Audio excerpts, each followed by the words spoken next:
Welcome to the channel. In this video, I'm going to be showing you how to change your font size on Twitter. This works on all devices. First, you want to open up the Twitter app.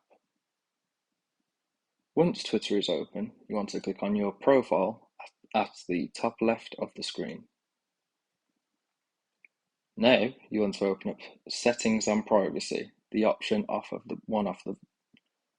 Now you want to open the Settings and Privacy option, the option which is one off of the bottom of the screen.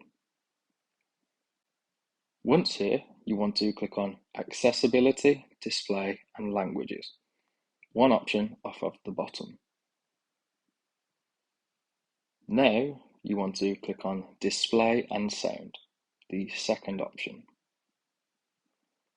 And as you can see, you can drag this bar and it makes the tweet font bigger or smaller, depending on where you slide the bar. If this video helped you out, please leave a like, comment and subscribe, and I hope to see you again soon.